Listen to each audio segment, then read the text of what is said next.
Oh, glória a Deus. Glória a Jesus. Quantos estão felizes com a presença do Espírito Santo neste lugar? Diga amém. Glória a Deus. Abra o teu coração, meus irmãos. Eu quero saudar o povo de Deus com a paz do Senhor Jesus. Quero saudar meus pastores, a missionária, pastor Joinville, pastor Jeremias. Que o Senhor continue abençoando esse ministério, porque eu amo. Saudar os irmãos que estão nos assistindo. Meus irmãos ali da Bahia, minha mãe, minha parentela, que sempre tá acompanhando os cultos aqui. Eles sempre estão assistindo todas as programações da ADPerus. Que o Senhor possa continuar abençoando em nome de Jesus. E parabéns ao Grupo Monte das Oliveiras. Ninguém chega a 74 anos brincando na presença de Deus. Ninguém chega aos 74 anos formando e deixa com que as coisas fiquem do jeito que está. Todas as pessoas que têm longevidade de vida, todos os grupos que duram muito, é porque teve um alicerce. Que o Senhor continue sendo engrandecido na vida de vocês, para que possa também representar aquelas que vêm no futuro ficar no seu lugar. Que o Senhor continue abençoando. Glória a Deus. Meus irmãos, gostaria de convidá-los a abrir as vossas Bíblias no texto tema, no capítulo de número 12, eu quero ler os 2 versículos da Epístola de Paulo aos Romanos. Capítulo de número 12, versículos de número 1 e 2. Logo após, com a Bíblia em mãos, eu te convido também a abrir no Evangelho de Jesus Cristo, segundo escreveu João, capítulo de número 17, e eu vou ler a partir do versículo de número 14 ao versículo de número 17. Amém? Glória a Jesus. Aos Romanos, capítulo de número 12, versículos de número 1 e 2. A epígrafe diz: consagração a Deus, humildade e fidelidade no uso de seus dons. Rogo-vos, pois, irmãos, pela compaixão de Deus, que apresentei o vosso corpo em sacrifício vivo, santo e agradável a Deus, que é o vosso culto racional. Versículo de número 2. E não vos conformeis com este mundo, mas transformai-vos pela renovação do vosso entendimento, para que experimenteis qual seja a boa, agradável e perfeita vontade de Deus. Evangelho de Jesus Cristo, capítulo de número 17, segundo a escrita de João, versículo de número 14. Dei-lhes a tua palavra, e o mundo os odiou, porque não são do mundo, assim como eu também não sou do mundo. Não peço que os tire do mundo, mas que os livre do mal. Não são do mundo, como eu do mundo não sou. Santifica-os na verdade. A tua palavra é a verdade. Curve a sua cabeça. Pai, nós somos o solo. Nosso coração é o solo e a tua palavra é a semente. Nessa noite, meu Senhor da glória, faça com que ela seja regada pela tua palavra, pelo teu Espírito, Senhor. Que possamos ser, Senhor da glória, movimentados por Ele, não com saltos, não com giros, não com emocionalismo, mas com a palavra entranhada dentro de nós, enraizada, quando diz Paulo, Senhor, na sua escrita aos Efésios. Senhor, que o teu nome, Senhor, seja glorificado.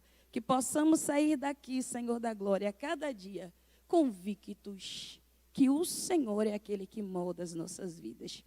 Glória a Deus. Podeis assentar em nome de Jesus? Glória a Deus. Glórias a Deus. Meus irmãos, o texto lido é um texto muito conhecido. Ouvimos muito falar acerca dele quando se trata da questão transformação. E é um texto que se encaixa muito com os dias atuais e com as batalhas que nós estamos enfrentando. A carta de Paulo aos Romanos é uma carta que é escrita com duas finalidades. A finalidade primeira era de combater as heresias. E a segunda finalidade era a finalidade de Paulo preparar o caminho para ir até Roma e dali partir à Espanha. Só que nesta epístola, Paulo, quando a escreve, dentro do primeiro propósito que iniciei falando, que é justamente combater as heresias. Eu percebo que no início dos capítulos, onde nós sabemos, nos primeiros capítulos, que nós sabemos que trata acerca da justificação. A justificação pela fé. Aquela que nós conquistamos através de Cristo Jesus na cruz do Calvário. Esta justificação, ela é mencionada nos primeiros capítulos. Só que, quando Paulo ele começa falando acerca da justificação, ele começa no capítulo 1, ele vai falando até os capítulos à frente, acerca de debilidades de caráter e condutas que não agradavam a Deus. Logo, ele se apresenta como alguém que é cuidadoso e zeloso por um povo. E como todo aquele que preza pela palavra de Deus, agora ele acha-se no momento de escrever essa epístola para poder combater ensinamentos. Porque todo aquele que entende de responsabilidade sabe que ninguém precisa mandar para que venha tomar a decisão. Quem entende de responsabilidade sabe que toda raiz que começa a crescer, que não provém do Senhor, é melhor arrancá-la totalmente para que ela não venha crescer e brotar frutos indevidos. Agora, Paulo, quando ele está escrevendo, ele faz questão de falar acerca dessas depravações, dessas condutas, dessa maneira de levarem a vida. Mas no capítulo de número 1, e aí ele vai até o capítulo de número 11, quando ele vai findar a fala que antecede o capítulo de número 12, ele finaliza cantando o cântico, porque todo aquele que é tomado da sua alma pela essência da adoração, ele não perde tempo no momento de adorar. Há momentos que a gente não pode descrever com palavras o que nós sentimos, mas nós podemos descrever com cântico de adoração. Essa noite você ouviu alguém cantar aqui, o seu espírito se alegrou. Imagina Paulo agora no capítulo de número 11 cantando um cântico de profundidade dizendo: ó, profundidade da riqueza, da sabedoria e do conhecimento de Deus, quão insondáveis os teus juízos, impenetráveis os teus caminhos, ainda que o homem queira interpretar a sua maneira. Todavia Paulo agora está dizendo no versículo de número 37, porque dele, por ele e para ele são todas as coisas. Aleluia. E o versículo de o capítulo de número 12, o versículo de número 1. Rogo-vos, pois, irmãos. Isso é um clamor. Ai, Jesus. Isso, rogar. Da canchorevácia. Quando alguém diz eu rogo, é porque ele está dizendo eu estou te pedindo. Eu estou pedindo atenção acerca disso que eu vou escrever agora. Eu estou pedindo um redobro de atenção, porque tem importância quando se trata de ensinamento. Até agora eu falei daquilo que Cristo justificou, mas agora eu vou falar acerca do que você tem que fazer diante da responsabilidade que Ele te entregou. Oh, aleluia! Rogo-vos, pois, irmãos, pela compaixão de Deus, e não é por qualquer coisa, é por uma compaixão de um Deus que é santo, que confiou a nós uma responsabilidade. Ele está rogando, e quando ele roga, ele diz que apresentei o vosso corpo como sacrifício vivo, trazendo aqui, aleluia, mais uma palavra ligada ao Antigo Testamento, onde agora o que era apresentado e onde era analisado pela parte exterior, porque os animais, quando eram colocados no altar para o sacrifício, trazidos pelo sacerdote, a análise inicial era de um animal que não tivesse debilidade, de um animal que não tivesse impureza por fora, porque por dentro o sacerdote não poderia verificar, mas agora um sacerdote real, ele vai olhar para dentro do sacrifício de hoje. Agora Cristo não vai olhar para o sacrifício de animal, Cristo vai olhar para o sacrifício vivo que é apresentado em mim e você dentro de um altar, aleluia, em cima de um altar. Quando nós nos apresentamos apresentamos diante dele não são palavras que o convencem, aleluia, não é a aparência que o convence, não é a minha palavra persuasiva para poder fazê-lo entender que eu estou bem, não, mas é aquilo que eu estou entregando a ele como sacrifício.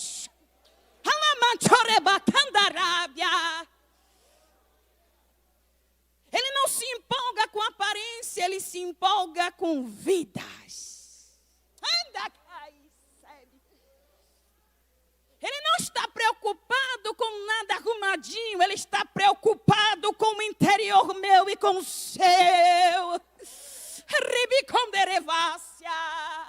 Se está vivo, tem vida. Se tem vida, está em desenvolvimento. Mas se tem vida, vai haver fogo. Se existe fogo, tem renovação. Se tem renovação, tem mudança de vida.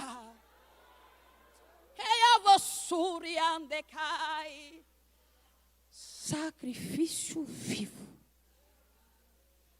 Sacrifício vivo. E vou continuar. Para que exista o quê? Porque é o vosso culto racional. O que é o culto racional? É um culto com entendimento. Não é apenas um bater ponto e sair. Não é apenas eu chegar aqui e entregar um louvor e dizer, não, já cantei, já saí. Não é apenas eu chegar aqui e não conduzir ele comigo. Não, não, não, não. O culto racional é um culto com entendimento, porque eu sei o que eu estou falando e eu sei o que eu estou entregando. Eu sei o que eu estou trazendo comigo e eu também sei o que eu estou levando. Eu sei como é que eu cheguei aqui, mas eu também sei aonde eu fui tocado. Não é aquele negócio de crente de pá, que eu cheguei de um jeito, mas a palavra foi para quem estava do meu lado. Não. Eu cheguei aqui trazendo a minha vasilha e trazendo a minha adoração. Eu estou saindo daqui levando a minha vasilha e levando também a minha porção. Deus quer renovar pessoas aqui nesta noite.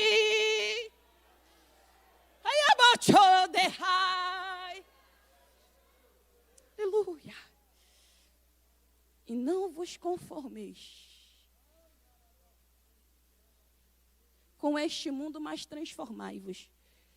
Eu tenho uma pergunta para fazer inicialmente. Ou você se conforma, ou você se transforma. Qual é a escolha nesta noite? Transformação ou conformidade? Conformidade ou transformação? Se a opção é transformação, vamos lá. Porque o que Deus mais gosta é de gente que entende a sua posição que está. Quanto mais a gente conhece de Bíblia, mais nós entendemos o quanto errados e pecadores nós somos e o quanto a misericórdia nos alcançou. E tratando-se de transformação, a gente vai perceber que quando ele fala em não vos conformar, ele diz a palavra que está trazendo a deformação. Ele não diz apenas, não vos conformei, mas transformar. Mas ele diz, não vos conformeis com este, não vos conformeis com este. Ok, ele não diz apenas o estado, mas ele diz também o que transformou o estado. O Espírito Santo. Ele não diz apenas a chave. Quem está falando isso foi alguém que estava preparado para poder escrever. E na escrita dele, ele transmitiu aquilo que ele sentia. Ou seja, a fonte só coloca para fora a água que produziu dentro dela. Se for água salgada, vai sair. E se for água doce, também vai sair. Mas quando eu vou perceber, aleluia, o sabor da água é no momento que eu provo dela. E agora você está provando dela, que é a palavra saindo da boca de Deus. Eu estou vendo Deus visitando pessoas aqui nesta casa. E Deus está falando assim, eu não quero você do jeito que você está. Tem chamada, tem propósito, tem um negócio.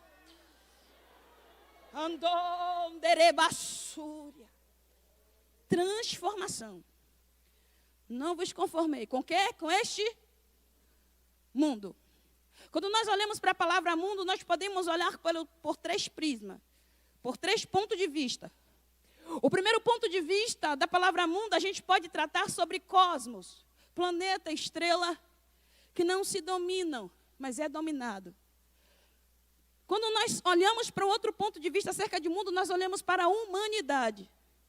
E quando olha para a humanidade, você percebe que tem um terceiro ponto. Porque existe uma separação. É o sistema.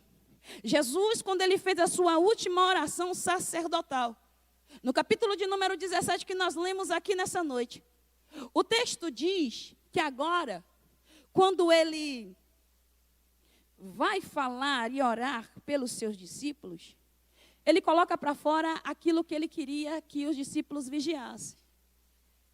Porque eu fui observar no texto, no capítulo de número 17, Jesus fala cerca de 20 vezes acerca do mundo.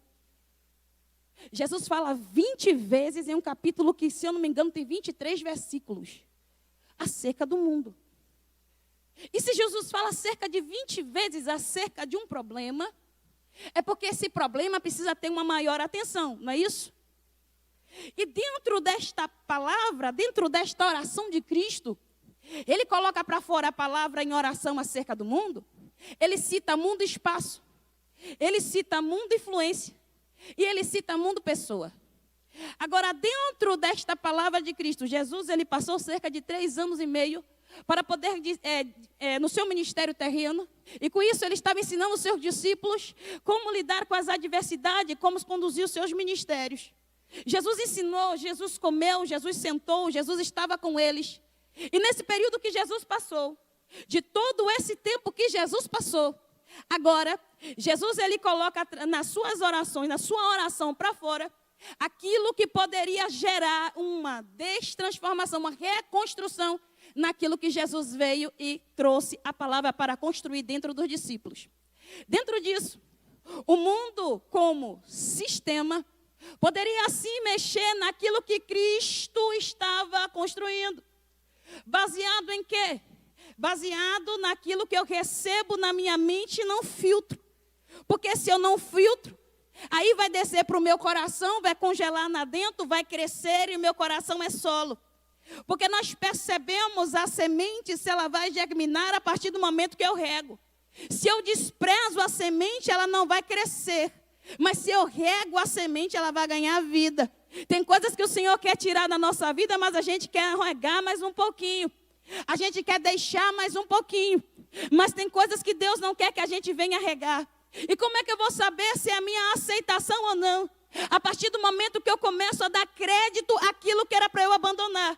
O texto diz que Jesus ele orou. E quando Jesus orou, Jesus disse bem assim: olha, eu não peço que os tire do mundo, mas eu peço que os livre do mal. Mas que mal é esse que Jesus estava falando na oração? Que mal é esse que Jesus estava citando na oração? Que mal é esse que Jesus estava mencionando na oração? Jesus estava falando daquilo que poderia fazer mal à alma, daquilo que poderia estar desconstruindo aquilo que foi construído pela palavra. Jesus estava falando daquilo que poderia nos aprisionar novamente, porque aquilo que é sorrateiro entra, e quando entra para sair dá trabalho, entra para avisar, sem avisar, mas quando entra que se fixa lá dentro para sair dá trabalho, irmãos. Eu vou suia. Dentro do sistema, ele tem os seus projetos. E os projetos do sistema precisa de alguém que execute os seus projetos. E para se executar esses projetos, ele precisa dos seus subordinados. E quando se trata de subordinado, aí agora a gente tem que ter discernimento.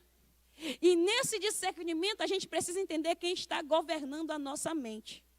Porque quem governa a nossa mente vai determinar que tipo de aceitação eu vou ter na minha conduta diária. Quem governa a minha mente vai ditar as regras. E quando o mundo chega para poder colocar em prática, ele não vai colocar em prática animais. Ele não vai colocar em prática plantas. Ele não vai colocar para executar isso outro objeto inanimado. Não. Ele vai pegar seres humanos e vai começar a implantar na mente aquilo que ele quer executar. No momento que ele quer executar, ele entra tão sorrateiramente esses costumes que haviam sido adotados e implantados na nossa mente pelo sistema, que a gente acaba se conformando com isso e já não vê mais nenhum probleminha, não. Porque aquilo que antigamente, há 30 anos atrás, era motivo para eu descer na oração e orar, e pedir a Deus misericórdia para a minha vida, virou conformismo. É por isso que eu pergunto TI. Você quer transformar ou quer se conformar? Porque o sistema pode ditar as regras, mas a palavra do Senhor ainda existe. Jesus não se preocupou com Herodes. Jesus não se preocupou com a perseguição. Jesus não falou na oração acerca daquilo que aconteceria lá na frente. Os naufrágios, as debilidades e as dificuldades dos discípulos. Não. Jesus se preocupou com o mundo. Ou seja, Jesus advertiu acerca do mundo. Por quê?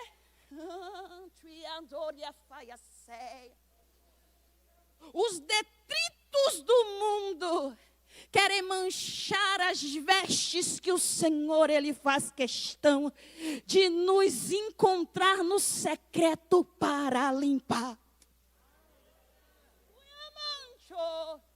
Essa ideia de eu quase fiz, eu quase andei, eu quase caí. Aí Jesus quer tirar esse quase e quer levar você para o cantinho particular para dizer que você quer que eu governe a sua vida, então deixa eu ditar as regras. Você quer que eu governe a sua casa? Deixa eu ditar as regras, porque no meu governo não é qualquer um que executa a obra. No meu governo tem gerenciamento sim, tem gerenciamento de sentimento, porque as pessoas hoje não analisam o que vai ver na internet, aí depois anda depressivo por aí, querendo saber por que está triste. A palavra já não entra, porque o coração está endurecido, aí fica procurando dentro da Bíblia justificativa para o seu pecado. Deus está dizendo nesta noite: desce logo.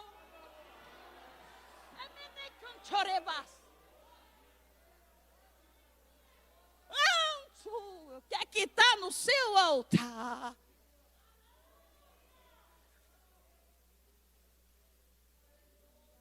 As pessoas têm prestado mais atenção naquilo que alguém de uma live está falando, da maneira com que ela conduz o ensinamento com palavras persuasivas, do que o que a Bíblia diz e que o ensinamento verdadeiro vem. Porque é mais fácil a gente procurar na Bíblia palavras para se conformar com os pecados, do que chegar lá e descer na oração e buscar arrancar aquilo que está dentro. Mas Jesus, Ele disse: eu ainda tenho transformação para quem não quer conformidade. Eu ainda tenho mudança de vida para quem não quer conformidade.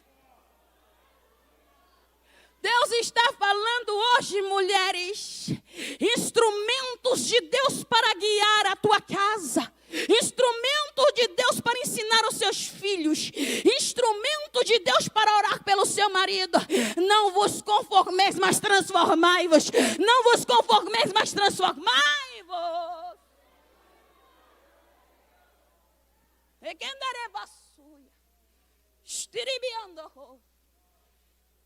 Eu quase.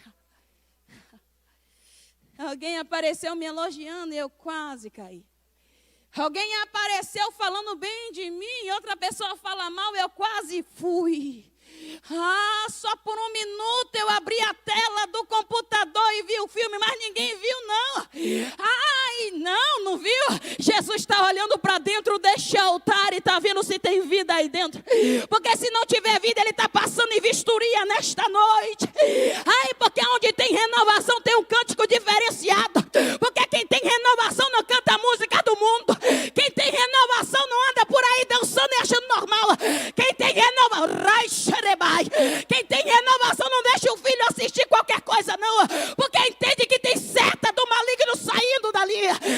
Quem tem renovação tem visão de Deus, e quem tem visão de Deus não apenas se deixa ser transformado, mas também transforma pelo seu testemunho.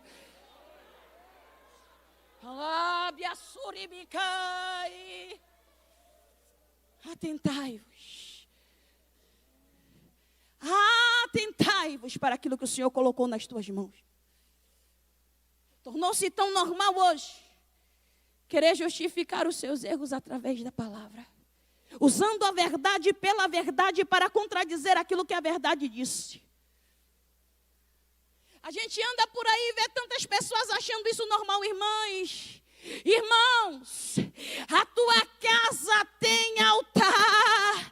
Na tua casa tem altar, e veja o que é que está entrando ali. Porque governo da tua casa sente quando algo está entrando e Deus não se agrada. Se quem está governando a tua casa, ele vai assinalar no momento certo. Ele vai falar com quem está ligado na tranca da porta. Porque tem gente que só tem a casa, mas não vigia a tranca da porta. Deus está dizendo nesta noite bem assim: olha para a tranca da tua porta, porque o que está entrando, se não vem de mim, vai ter que sair. Vai ter que sair.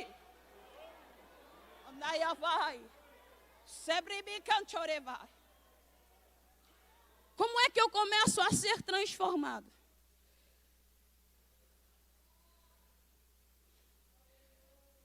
Primeira coisa, é quando eu entendo que preciso de transformação. Quando eu entendo que eu não preciso de transformação, até uma enfermidade, quando a gente chega diante do médico, o médico diz: você está enfermo, e você diz: eu não estou. É difícil porque o seu psicológico não adere à verdade. Então, a primeira coisa que tem que acontecer quando eu preciso ser transformada é eu entender que estou precisando de transformação. Lembra da mulher de Jeroboão? Ela teve que disfarçar para chegar diante do profeta, porque de cara ela não conseguia chegar. Ela precisava entender que ela precisava de uma transformação. Mas não era o profeta que tinha que fazer ela entender. Era ela que tinha que entender que ela precisava de transformação. Quando a gente não entende, existe um bloqueio na nossa mente. E que na hora... Olha, tem coisas que Jesus pode fazer, irmãos. Jesus faz, ele é poderoso, ele é tremendo. Mas tem coisas que Jesus só faz quando a gente dá espaço para ele fazer. Não adianta a gente ficar dizendo: Jesus faz isso, Jesus faz aquilo. Que na hora que ele quer entrar, quer penetrar, quer fazer, você não deixa. Tranca as portas da tua casa para Jesus, mas abre a porta para as coisas que o mundo leva lá dentro. Eu estou aqui, debaixo da misericórdia do Senhor.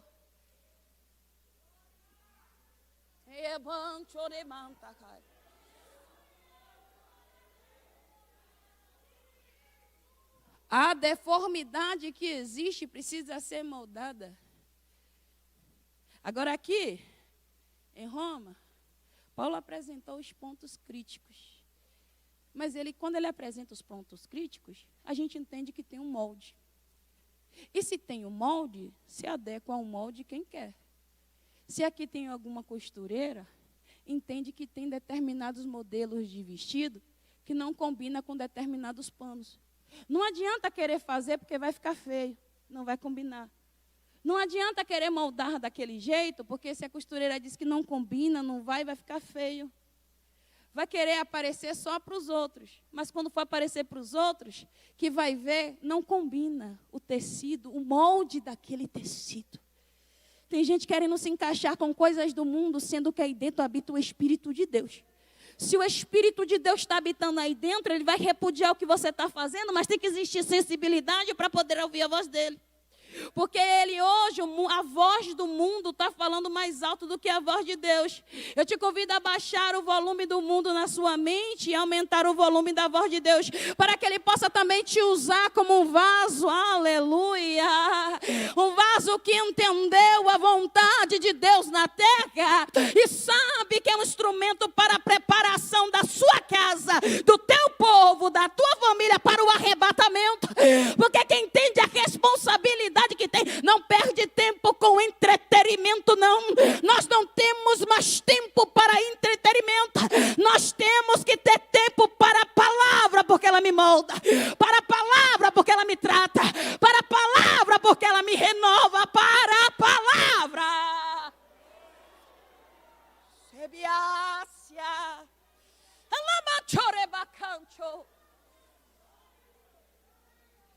Gerenciamento de tempo. Gerenciamento de sentimento. Gerenciamento das suas emoções. É necessário. Nós não nascemos para viver aquilo que o mundo decreta. Mas nós nascemos para viver aquilo que o Senhor determinou para nós diante da palavra. É a palavra. A maioria do tempo são para os afazeres da terra. O pouco de tempo que resta, quando sobra, não estou falando da obra, eu estou falando do Senhor da obra. Porque eu estar na obra não significa que eu estou totalmente com o Senhor da obra. Às vezes eu posso estar na obra, mas não ter tempo para estar com o Senhor da obra. E quando eu estou com o Senhor da obra, Ele me convence daquilo que, na verdade, no meu cotidiano corrido, eu não tenho tempo para atentar. Mas quando eu estou com o Senhor da obra, Ele diz, eu estou recebendo todas as suas obras, mas eu ainda não vi você por inteiro diante de mim. Aleluia. E eu vou finalizar com algo que o Senhor falou no meu coração desde quando a missionária me convidou para estar aqui ministrando hoje. O Senhor ministrou meu coração acerca do período de transformação. Porque transformação significa metamorfose, mudar de estado. O mesmo animal, ele passa a ser transformado. E o Senhor falava no meu coração acerca do processo de transformação da borboleta. A borboleta, ela tem alguns estágios. E esses estágios faz com que ela venha a ter um determinado crescimento. A borboleta, ela não nasce do acaso. Uma borboleta vai até qualquer folha, coloca um ovinho. Porque quem está na terra, a congregação que você está, o lugar que você fica, não foi você que escolheu estar, mas foi Deus que te colocou lá. O ovinho é colocado em cima da folha. Quando esse ovinho é colocado em cima da folha, ele começa a crescer até um determinado tamanho. Quando se entende que já está grande o suficiente, esse ovinho ele começa a implodir. E com isso, começa a sair uma lagarta de dentro. Essa lagarta, quando ela sai, ela come todas as cascas daquele ovo, todas as partes daquela casca do ovo. Ela engole. Por quê? Porque ela precisa se nutrir. E depois desse período, ela passa a comer em qualquer folha que ela acha. Porque ela precisa de qualquer suprimento para ela continuar crescendo. E ela come. Ela come. O interessante é que quando ela vai comendo, a lagarta, ela está de cabeça para baixo. E ela sempre circula nos mesmos lugares.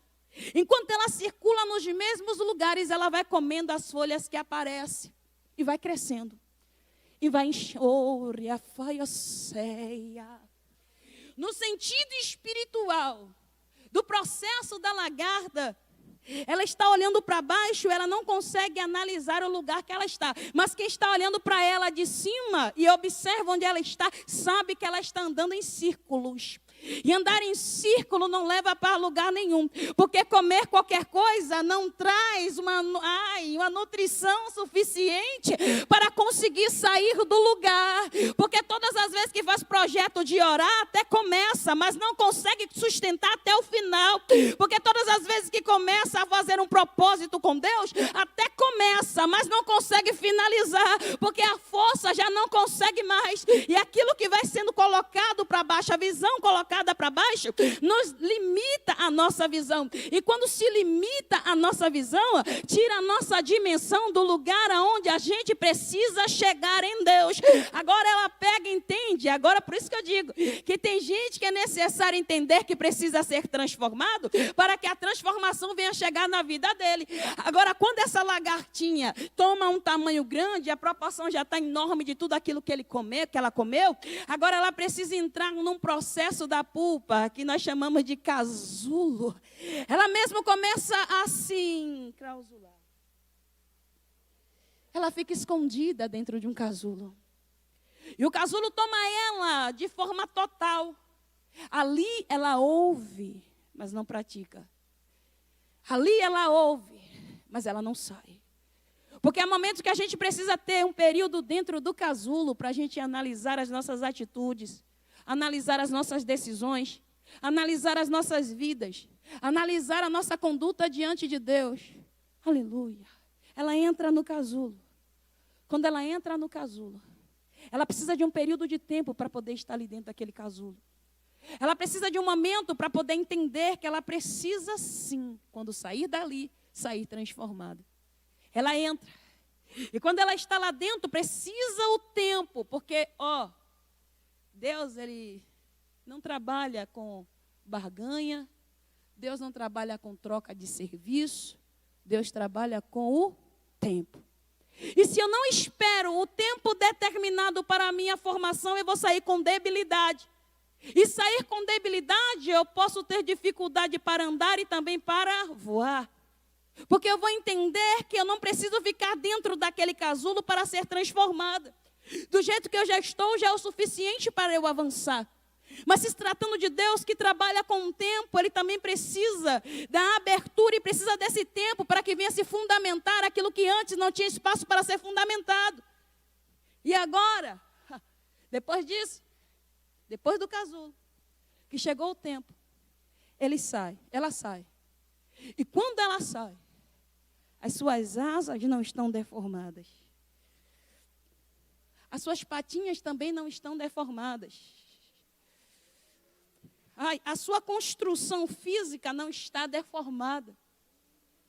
Porque quem não se deformou ao longo das condutas que o mundo andou lançando na sua casa, na sua mente, na sua família, vai estar preparado para a maior das transformações que nós estamos esperando acontecer. Aos 1 Coríntios, capítulo de número 15, versículo de número 51 em diante. No momento, no abrir e fechar de olhos, ante a última trombeta, este corpo corruptível se transformará em um corpo de incorruptibilidade. A transformação é necessária para participar da transformação. Agora pode ser duro, pode ser difícil, pode ser muito difícil, mas na hora certa, quando a trombeta soar, aí tudo vai ser transformado.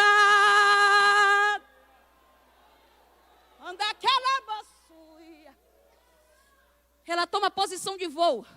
E quando ela voa, ninguém determina onde ela vai parar, porque ela já está agora convicta daquilo que ela é. Ela já está convicta do que ela tem para fazer. Ela já está convicta daquilo que ela precisa fazer. E o alimento dela não é mais o mesmo. O alimento dela passa a ser néctar. Passa a ser suco de frutas. Oh, aleluia. Mas não era o mesmo. Não era o mesmo. Não era o mesmo. Não estava comendo folha para ficar maior? E por que quando ela se transforma em borboleta, ela precisa analisar os alimentos? Porque agora ela já não é mais o que era antes. Antes ela olhava para baixo, agora quem decide é ela. Antes ela esperava de alguém, mas agora não, eu vou até onde eu preciso ir. Porque agora eu não sou mais dominada, eu tenho asas. Alguém me deu estrutura, alguém me deu graça. Alguém te entregou oportunidade, alguém te entregou uma família. Alguém te entregou vida, alguém te curou. Alguém quer te transformar para você também transformar.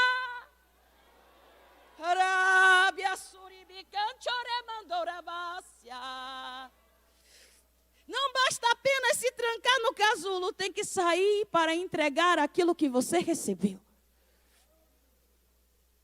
Não vos conformeis, mas transformai-vos. Não vos conformeis, mas transformai-vos.